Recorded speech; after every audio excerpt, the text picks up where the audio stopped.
Friends, good morning అందరికీ. ఈరోజు speciality వచ్చేసి ఇంటర్నేషనల్ వరల్డ్ డెమోక్రసీ డే అనమాట. అంటే ప్రపంచ ప్రజాస్వామ్య డే. మనకు తెలిసిందే, గవర్నమెంట్స్ ఉండాలన్నా గవర్నమెంట్స్ ఉండకుండా ప్రజలది ఏకైక పాయింట్ అనమాట. మామూలుగా మనకి ఇది ప్రజాస్వామ్యం ప్రపంచం మొత్తం ఎందుకు జరుపుకుంటారంటే, మామూలుగా ఇప్పుడు ఎవరైనా సరే ఓట్స్ వేస్తే గెలవాల్సిందే. నార్త్ కొరియా ఇలాంటి కంట్రీస్లో అయితే చెప్పలేము.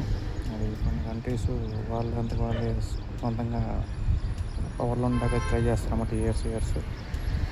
సో దీనిపై నోటు అంటే కష్టం. కాంపిటీషన్ చెప్పండి. ఇప్పుడు పెద్ద కంట్రీస్ లైక్ అమెరికా తీసుకోండి, ఇంగ్లాండ్ తీసుకోండి, మన ఇండియా తీసుకోండి, ఆస్ట్రేలియా తీసుకోండి, లేదంటే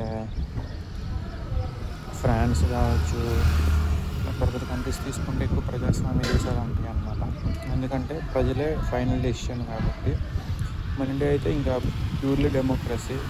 అమెరికాలో ఉన్న democratic party, republic party two ఉంటాయి. మన ఓన్లీ డెమోక్రసీ అనమాట. కాన్స్టిట్యూషన్ ప్రకారం మనం నడుచుకుంటున్నాం.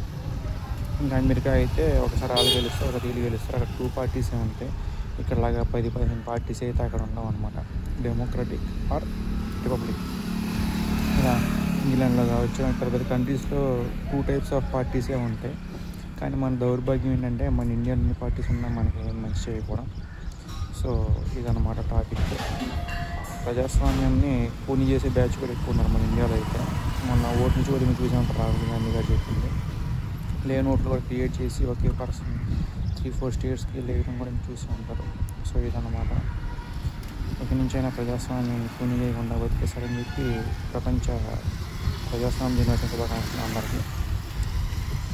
ఛానల్ కొంచెం ఎంకరేజ్ చేస్తారని చెప్పి సపోర్ట్ చేస్తారు, సబ్స్క్రైబ్ చేస్తారని చెప్పి ఆశిస్తున్నాను. Thank you so much.